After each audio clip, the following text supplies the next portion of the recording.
Hello, my quilting friends. My name is Leah Day, and welcome to episode 97 of the podcast. And today I'm chatting with Frank Bennett from the National Quilt Museum. A couple weeks ago, Frank sent me a really sweet note, just saying that several people on his staff had mentioned the podcast. So I sent him an email and said, hey, come on the show and tell me more about running the Quilt Museum. And so that's who I'm having on the show today. And you can fast forward ahead. I'll share a timestamp below the video so you can zoom straight ahead and hear from Frank and learn about what it's like to run the business of a quilt museum, which is really, really cool. I thoroughly enjoyed this interview, and I feel like I got a very different perspective on the National Quilt Museum than I was expecting. So I really enjoyed that. But I always share a little introduction and the news around the house and what I'm really working on behind the scenes. And I gotta say, I'm a little jittery because I'm so excited. I just finished all of the friendship quilt patterns. And it has been a long slog. Pretty much for the last month, I have been just kind of nose to the grindstone, working on every single block. I've got all of them done through to 13. And yeah, it's a lot of quilt math, a lot of intense diagrams. I would kind of have one day of writing and then one day of doing the diagrams in Illustrator. And it took a good bit of time, and I'm so glad it's all done and off my back, and now I can really enjoy making the tutorials and videos every single month, because it was before I just felt like I was being kind of pulled in all directions. Like I needed to write and get everything done on the computer, but I also needed to go out to the crafty cottage and film and make these blocks and enjoy the process too and answer questions and the whole 9 yards of that. So now it really feels like I can kind of kick back and enjoy it. And speaking of the Friendship Quilt Along, here is our block for the month of March. It is a checkerboard tiles block. And I will be honest, this was not all that easy to piece, and I made a really big mistake in my checkerboard border, and I shared this in the video, so I hope you'll go and check it out. You can find all of the tutorials that I share for the Friendship Quilt Along at leahday.com/friendship. And it was in the video, and I just couldn't hide it. Basically, my border did not fit the center of the block, and it's embarrassingly bad, like a 1/4 inch off. And I think the side border ended up being more than 3/4 of an inch off. So very, very noticeable mistake. And what it was just speed, trying to rush through something and, being on a deadline in the last minute. And I had some extra leftover scraps that were 1.5 inch squares pieced together. And they were long strips, so I sewed them together, which is the opposite of what I advised you to do in the pattern. And the reason is when you piece it that way, it's really easy to stretch and force fit things together. And one border ended up kind of doing a curve kind of thing, and embarrassingly bad.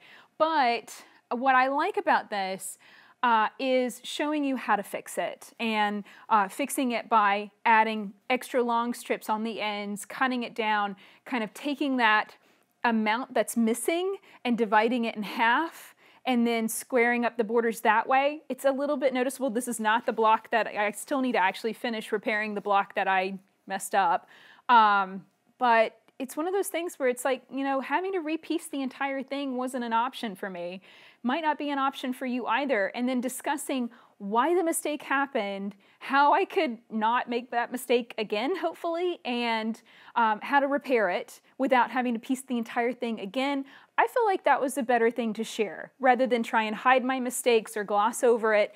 I was happy to be able to share that with you guys, and I hope that you learn from that and enjoy that video. I'm not always perfect at piecing, and particularly when I get in a hurry, it's so easy to make mistakes.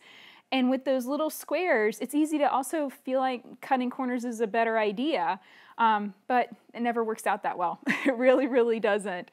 So I'm kind of, on a definite high of feeling great about getting as much done as I did over the last several days, and I got everything produced and ready to go for future blocks. So that feels amazing. It really, really does.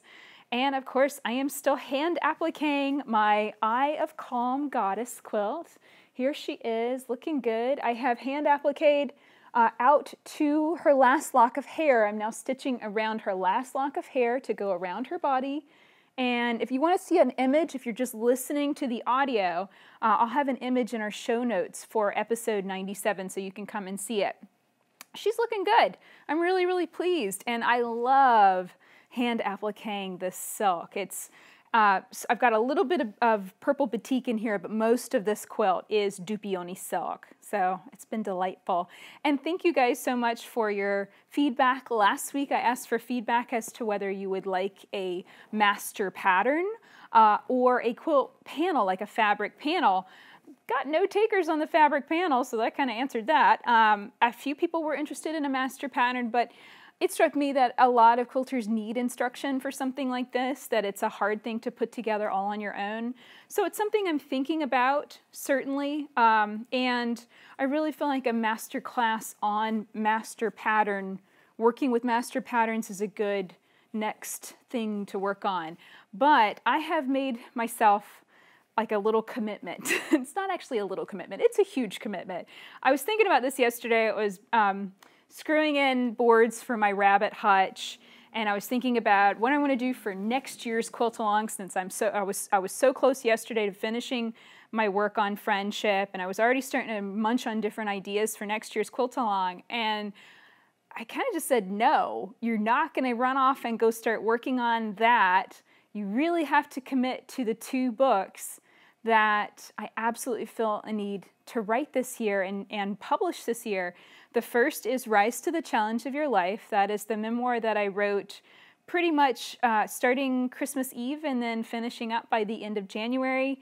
And I'm just needing to do a pretty big edit to the beginning of the book because the book evolved as I wrote it, and it ended up not being about what I expected it to be about. And so I need to redo basically the introduction in chapter 1. And it's not going to take me forever to rewrite that. It's focus.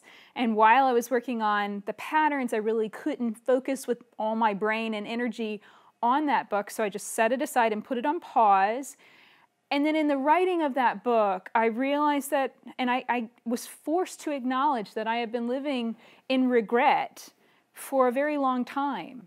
And that regret has been not pursuing writing a goddess quilt book. And I've wanted to write this since pretty much the second goddess quilt I ever made, which was 2009. So I really need to get that, in the schedule, working on it, actively writing and making that happen. And no one will make it happen for me.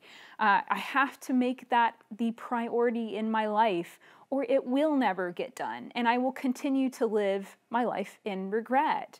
And so I was out there drilling in screws for my rabbit hutch, and I was like, Leah, you've got to commit to this, or it's just never going to happen. And if I run off, I can live the whole rest of my life being too busy for everything, too busy to work on the projects I want to work on most, too busy to write the book that I want to write the most.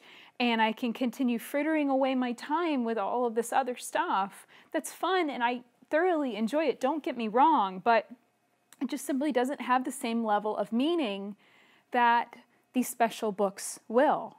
So I really tapped into that and kind of gave myself my, a much needed pep talk and committed to that, and just kind of said, I have a new rule, and that is I am not going to even think about next year's quilt along until I have those 2 books in my hands as finished, published books. And that is terrifying. I just got to say, that is absolutely terrifying, because I know how long it takes to write a book, and I know how long it takes to do the layout and get everything solid. But I'm really committed to making this happen, and I'm really excited about it too, because I think that's the first step to anything, is a true commitment to making it happen.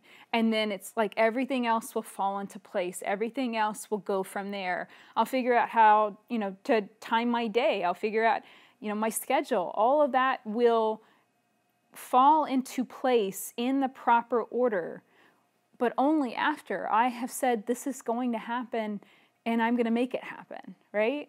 So I'm excited. I am so happy because I've been wanting to do this for years, and it's finally going to happen. So that feels really, really great. So yeah, the fact that I'm actively working on a goddess quilt is also helpful because I have been so slow with my goddess quilts in the last two. Really the last two that I made, they both took like 2 or 3 years each.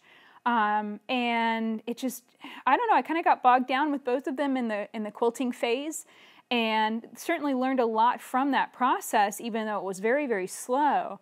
But it kind of made me question whether that was my thing or not anymore, and should I even bother writing that book? And it was kind of all that self-doubt crept in because those quilts took so much time to quilt.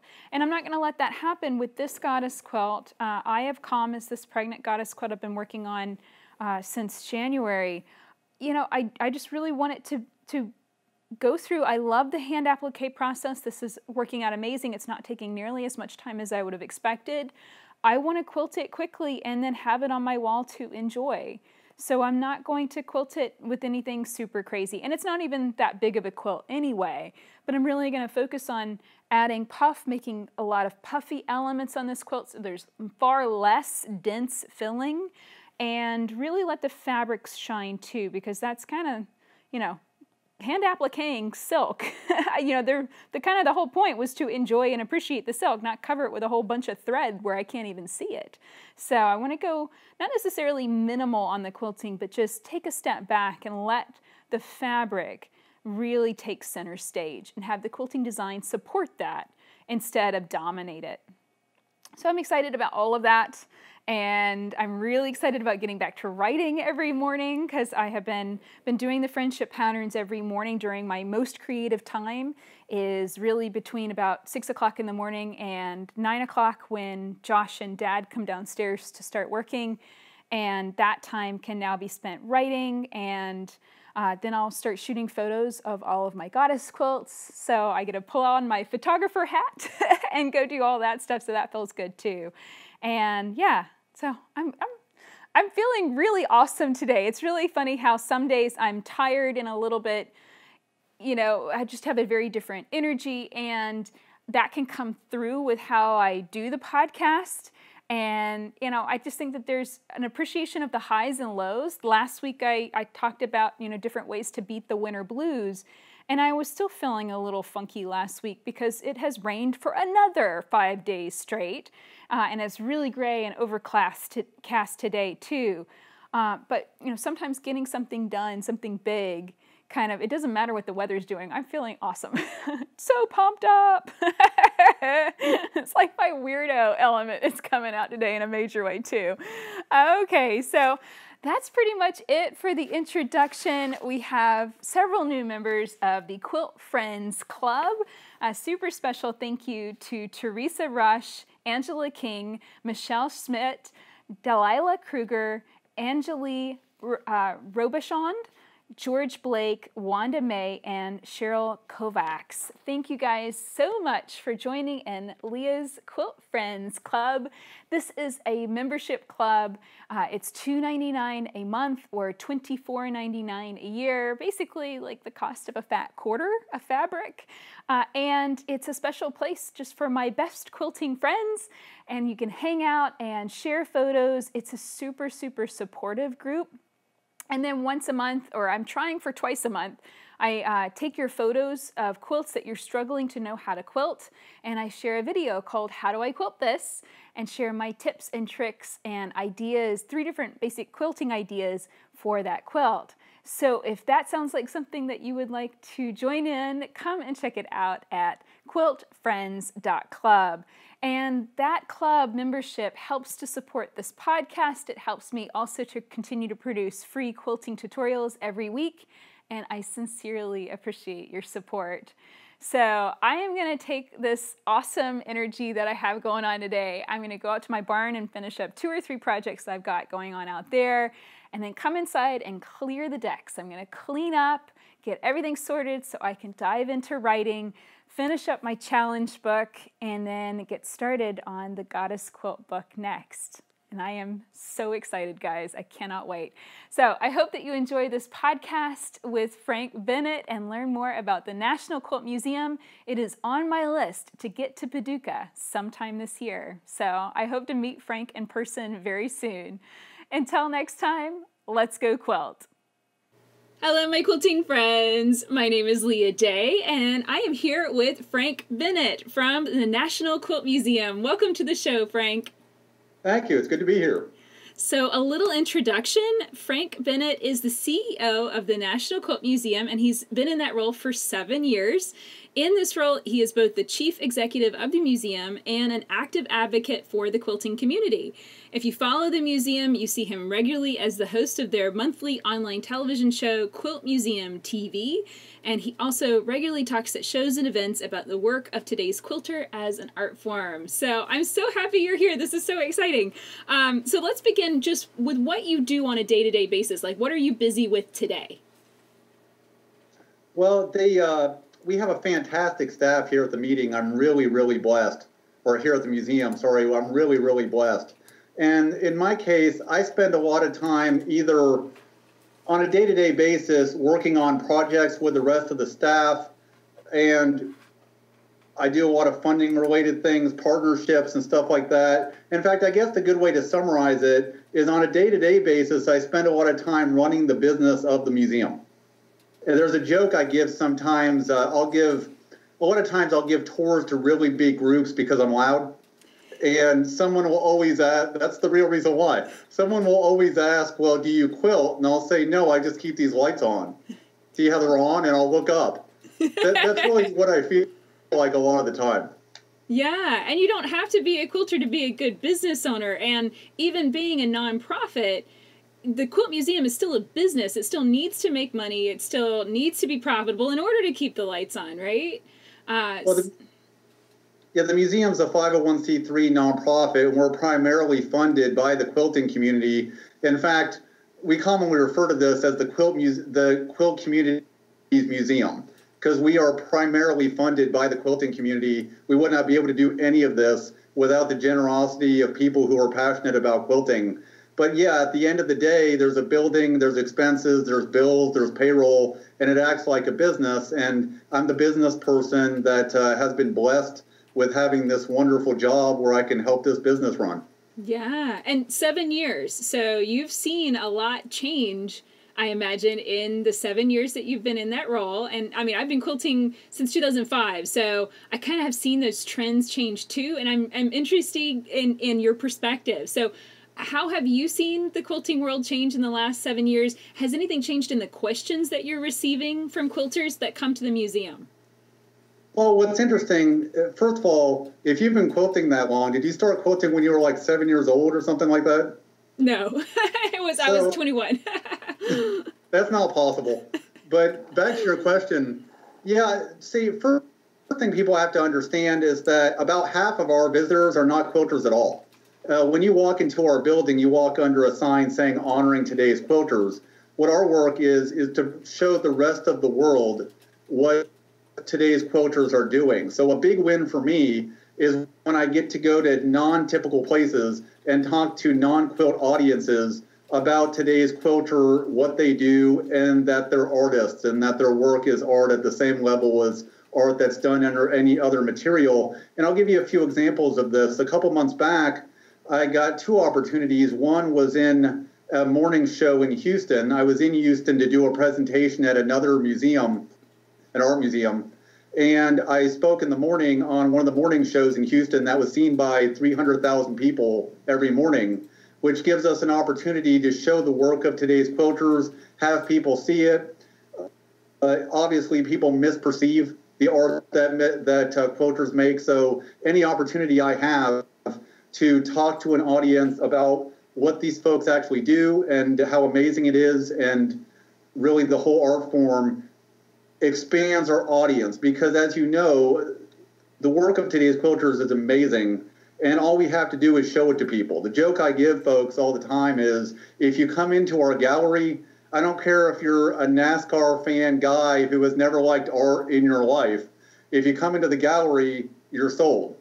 In fact, one of the jokes, this isn't what you asked me, but one of the things I love to see is you'll see folks who are driving on the interstate, see about us on TripAdvisor, pull their husbands in, and usually the husbands want to stay longer than the wives. They get pulled completely in.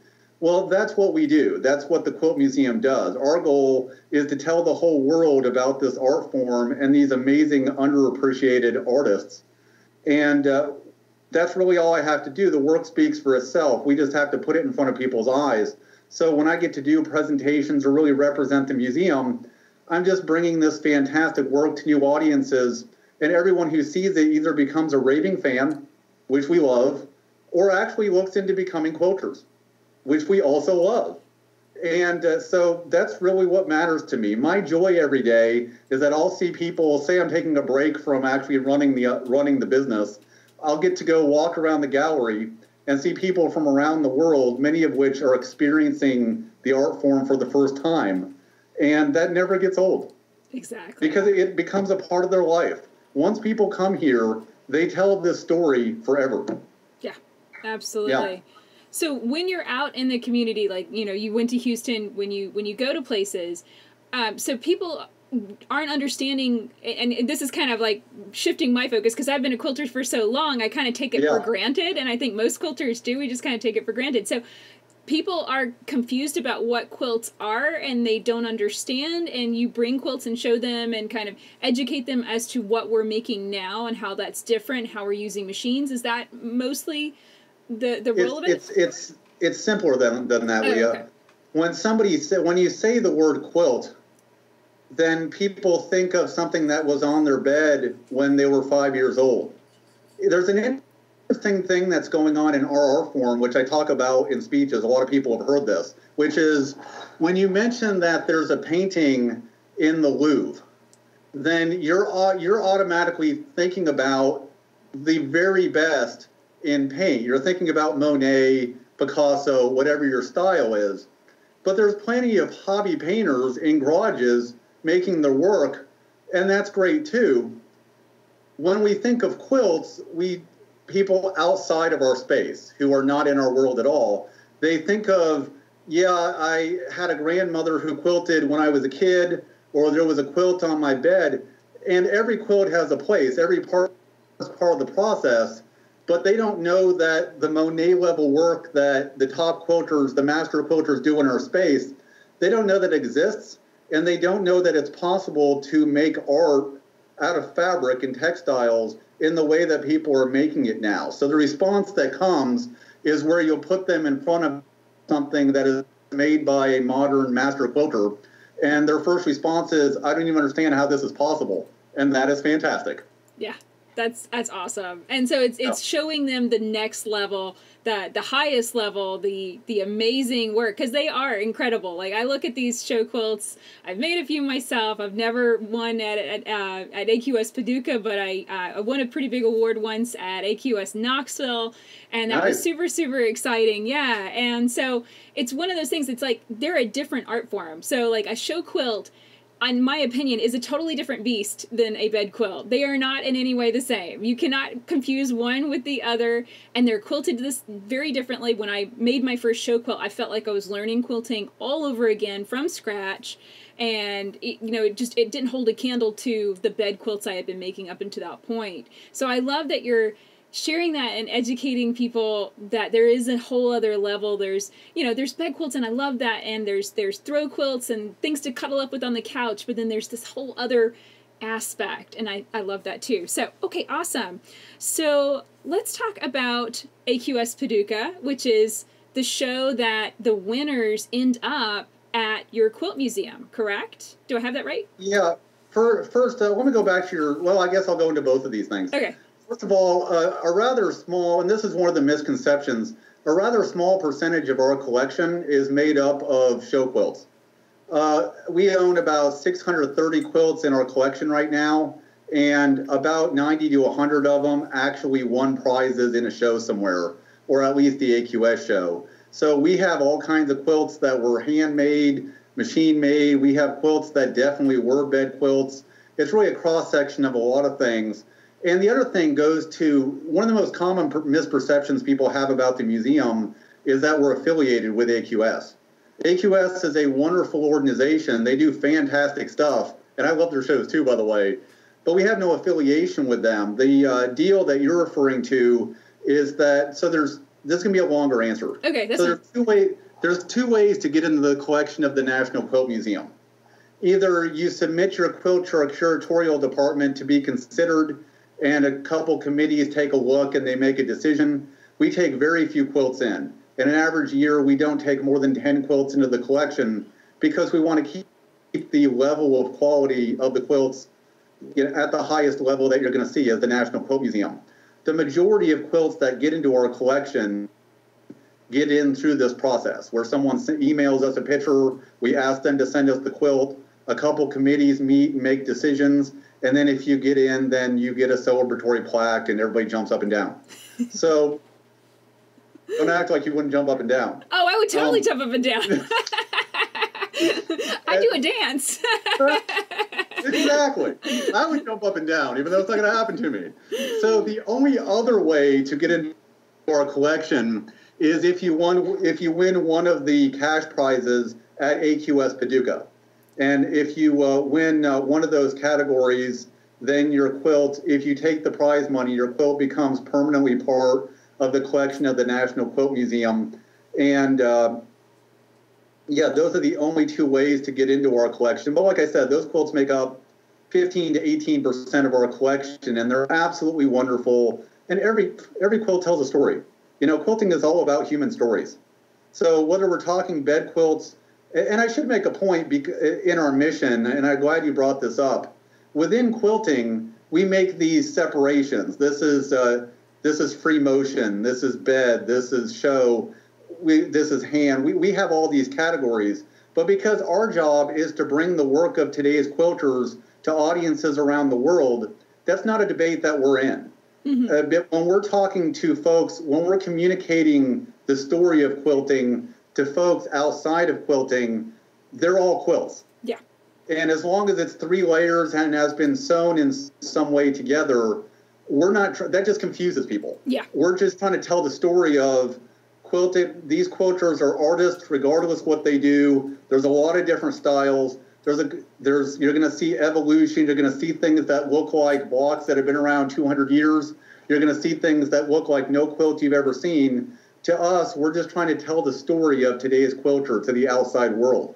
So I can sit with quilters and have these nuanced discussions, but in our overall position of us telling this story, we don't actually care about any of that. We're just telling the story of quilting. That totally makes sense. So tell me about the behind the scenes of making sure that the quilts last. And, you know, it's a museum, so I assume that, you know, archival nature of this, making sure the quilts don't degrade, make sure they're not falling apart. How does that work? And is that part of your job, or, you know, is that somebody else's job? That is someone's full-time job, and I'm glad you brought this up.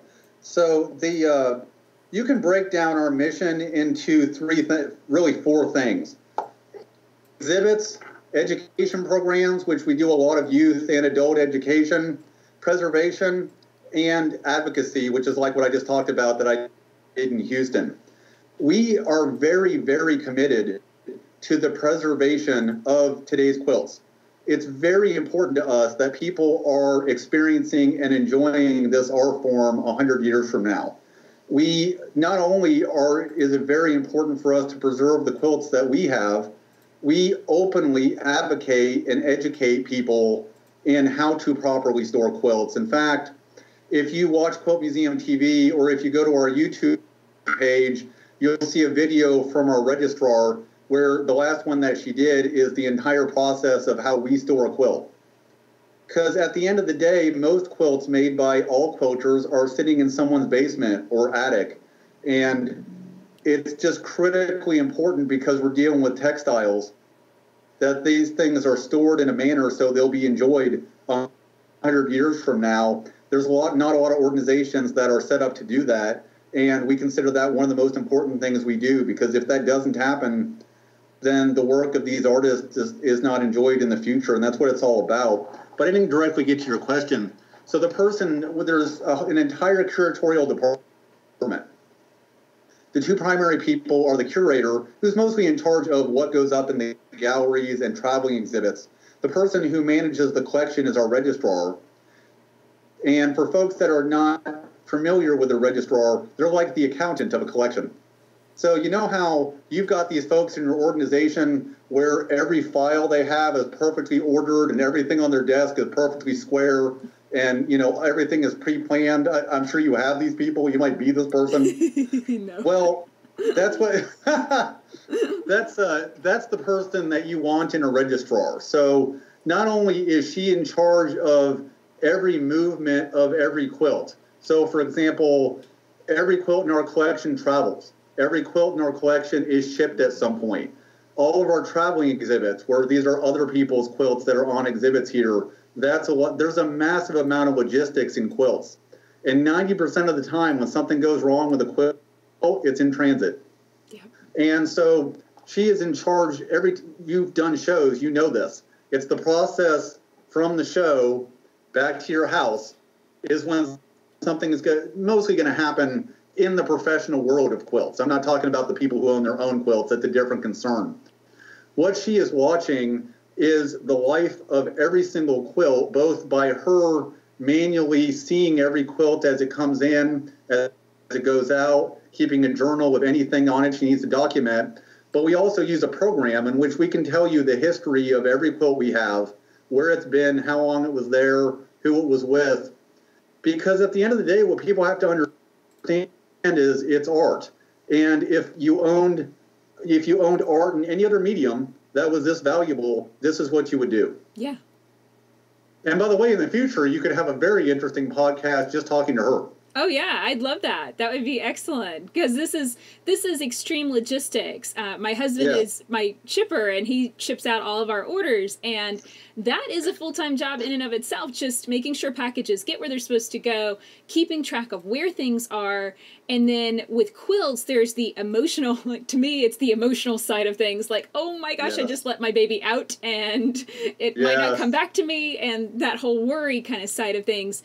But tell me a little bit about how the quilts are stored, because you don't have all the quilts on display all the time. You have a lot of them in storage. So tell me about the storage, and I'll make sure to also link up that video that you guys shared just talking about keeping quilts nicely in your home. I'll make sure to link that up in this podcast episode too.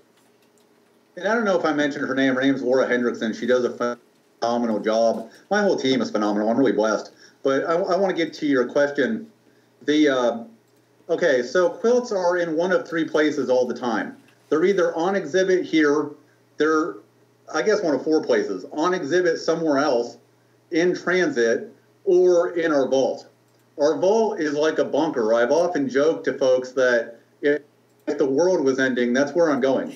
So it's, first of all, it's completely temperature controlled by the minute. It actually... we have a system that tracks what's going on with temperature and humidity in all of our galleries, but especially in there by the minute. And so it's just a running total. They're in acid-free boxes and acid-free paper. Most of them are boxed. Some of them that are unique materials are rolled, and a few of them that are smaller and really thick are laid flat, but most of them are actually in boxes. In fact, what I'll do for you for this podcast link is take a picture in the room and send it to you. That would be great. That would be awesome. It looks like a library in a way, document-wise, because they're tracked by either artist name, extension number, or name of the quilt. And each one of them basically has a home, if you will. All the walls in there are solid concrete. The ceiling is solid wood. The floor is solid concrete. And like I said, it's just a little, and there's a massive amount of security. That basically, once you get within a good 50 feet of it, you're on a camera somewhere. Good. Yay. Yeah. That makes me happy. Well, the reason that became important, well, it's important anyway, because we're talking about millions of dollars of quilts, and beyond the money, these are some of the best quilts ever made. And like you said, the emotional side of it's just critically important. But we do give tours in there, where occasionally we'll let groups, not often, but we'll let some groups go in there and walk and what have you. So obviously Yeah, well, you're on camera every moment of that. Let's just say that way. Yeah. Yeah. Yeah. Good, good. And that has become a problem in recent years of quilts being stolen or quilts being lost. And so I'm really happy to hear that. Yeah, but if you come here, I'll show it to you. Oh, awesome. Yay! I would love to come. Yeah, it's on my list. Paducah's been on my list forever. So yeah, it's definitely something I want to be doing. So you have obviously a lot of different events that go on throughout the year, a lot of different things that are kind of coming in and going out, and but I assume that you have kind of a set schedule of certain things that repeat. What is your favorite event of the year? Like you're like, oh man, I can't wait for that month for that thing to happen. That's easy. It's the School Blog Challenge reception. So the School Blog Challenge, which is sponsored by Moda, and I really have to thank them or else we wouldn't be able to do this, is it's in its 26th year. And what it is that each child, and it's a national thing, kids in over 25 states did this year. It's a national contest, if you will, where kids are sent 3 fabrics and some instructions, and they make a quilt block, and the only rules they have to follow is it has to be a definite size, and they have to use each of the 3 fabrics they were given. They can use other fabrics, they just have to make sure those 3 are in the block. We end up with several hundred turned in. It becomes an exhibit. The exhibit's actually up right now. It's up until middle of March. And then every year we have a reception where all the kids come to the museum, they get a certificate, they get a ribbon, and they take endless numbers of pictures next to their quilts while they're in the gallery. In next month's Quilt Museum TV, we captured not only the reception this year, but we got some interviews with kids talking about why they made the blocks they made. Oh, and that's excellent. The energy of it is great because just to watch the kids, they'll run in there, they'll kind of shimmy around, find their block, and it's a special thing. And a lot of kids do it year after year, and yeah, I just love that event. Excellent. I hope a lot more quilters. I didn't know anything about it, and I just went to quiltmuseum.org today and checked it out, so I hope a lot more quilters will get their kids or their grandkids into this, because I think it's an excellent way. It's a great way, not even using a sewing machine. You could do hand piecing. Yep. You know, there's a million different ways that you can make a quilt block, so I love that. I think that's terrific, and I think it's so important that we be sharing this with our kids and passing this down, because that's how quilting continues year after year. Well, yeah, I'll put it to you this way. If they do it once, they will do it for many years. We have so many kids who have been doing the School Blog Challenge for 7, 8, 9, 10 years. Awesome. That's excellent. And you also do summer camps, too. Yes. And is that for the kids in Paducah? Yeah, it fills up really fast. First of all, we have youth programs throughout the year because, first of all, that's how we sustain quilting, is getting people involved. And as you know, you asked me a question earlier about what trends have changed. Well, I have noticed over the last 7 years that the number of opportunities for elementary school kids to be artistic is reducing. It just is. Yeah. It's a shame. And so our youth programming continues to expand. We can obviously expand as far as we can afford to expand. And a lot of those programs are free or significantly under cost for the kids that are in them. A lot of, we rely on donors. Well, we rely on donors for everything, but for a lot of our youth programs to make them run, you mentioned Quilt Camp. Quilt Camp has become so popular that basically within a week of them opening registration, it's full. Yeah. And we could literally do probably twice as many of them if we had the ability to do it. And so we break it down into kids of different ages, from folks just starting to high school. Our education director, Becky Glaspie, who also is amazing, and her team creates the curriculum, and they do an entire project in a week. And if you go online, you'll see some phenomenal pictures of kids standing with their projects, which really are always the best pictures ever. If I moved my webcam over, I don't want to move it, but on my wall is a whole bunch of pictures of kids who have just finished their projects, either from Quilt Camp or from other things that we do along the year in youth programming.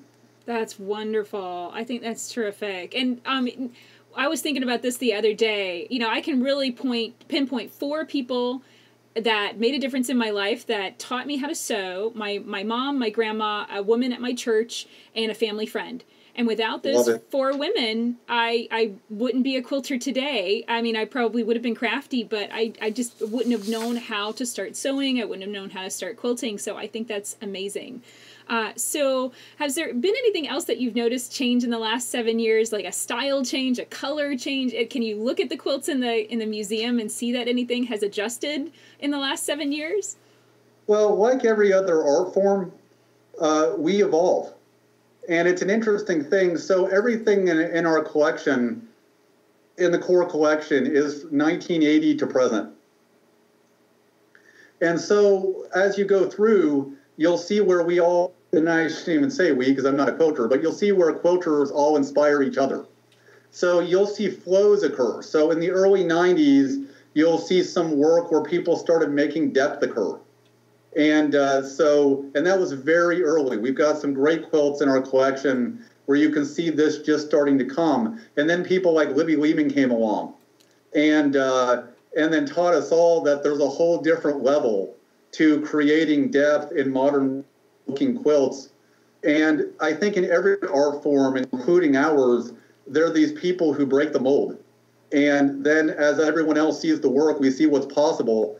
It's kind of like the 4-minute mile thing. And then as 4 or 5 years go by, you'll see things that become frequent, where you see them in a lot of people's work, where you remember the person who started that thing. It just broke the mold. A good example of that is really all of what hollow shadowing has done in the last 10 years. None of us thought anything like that was remotely possible. And there's so many artists like that. So part of our gallery is a corner gallery that we call it the Corner Gallery. And in it, we feature artists that are doing something that's just different. And right now we have Betty Ford Smith up. If you go to our social media, you'll see some of her work. I posted one of them yesterday on Instagram, and also some interviews with her when she came and talked about how she works. Every couple months we change this artist because it gives them obviously an ability to exhibit their work. But the more that the work of folks that are true innovators comes to light, the more it moves every artist forward. And that's true especially for what we're doing. So to answer your question, because I kind of went around it, I see trends happen all the time. And you do too, even when you go to shows. We had a whole lot of quilts come through for a few years that were doing some form of using crystals. Yeah. Because you've seen this, yeah.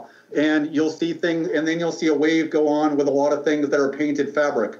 And then you'll see style waves occur of different things. You'll even see things where it's all folks that were in the same guild or folks that were in the same region where someone inspired someone else, and the next thing you see the thing. But that's how art forms evolve. And I tell people all the time that every single year I see something that's beyond what I thought was possible. Awesome. And I think that'll happen forever. Yeah, completely. As long as we continue to push that envelope and continue to try new things and then continue to share it and teach it.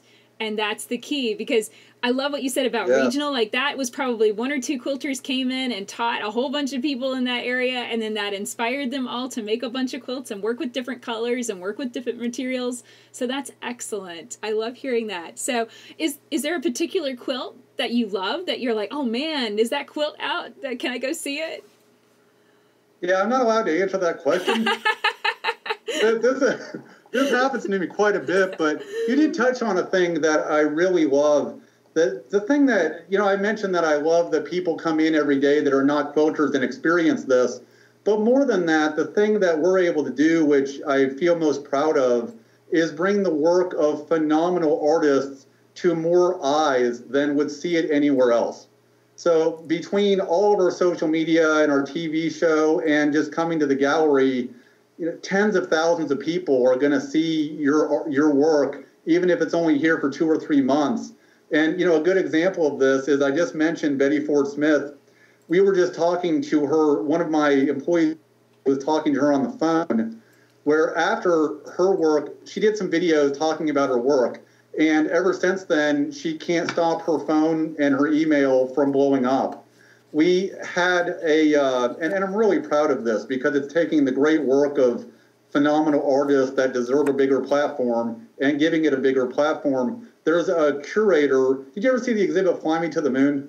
I just looked at the video for that one. It was excellent. Isn't it amazing? Yeah. Well, that traveled all around the country. The curator, Susan Jones, who's a phenomenal person, has a professional publicist because she has a book and what have you.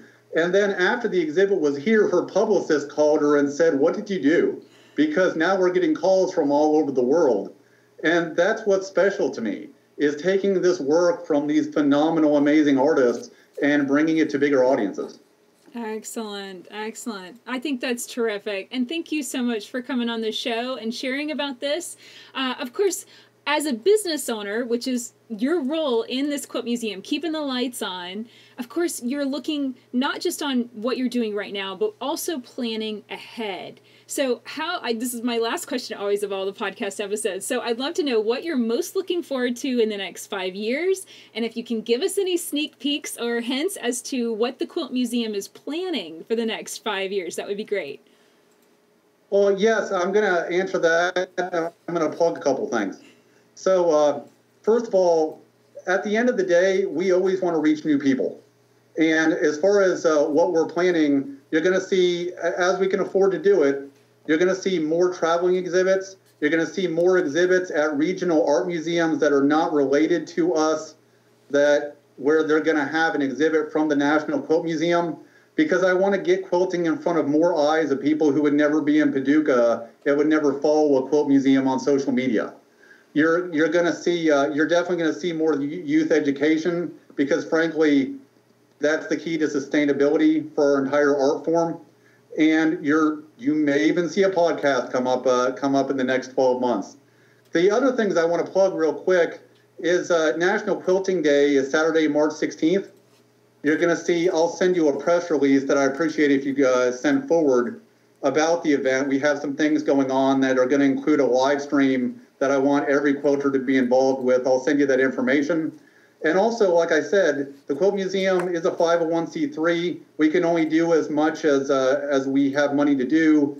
We need every quilter involved. And the easiest way for them to get involved is go to quiltmuseum.org/get involved. And it'll tell you the whole thing. We definitely need everyone involved. I appreciate that. Awesome. Well, thank you so much, Frank, for being on the show. I had so much fun. I know I could ask you a million more questions, but we'll cut it off here. And I cannot wait to also talk to your curator, if that would be possible. You said Laura Hendrickson. Maybe we'll do another show with her, the person that keeps all of the quilts archived and safe. That would be amazing.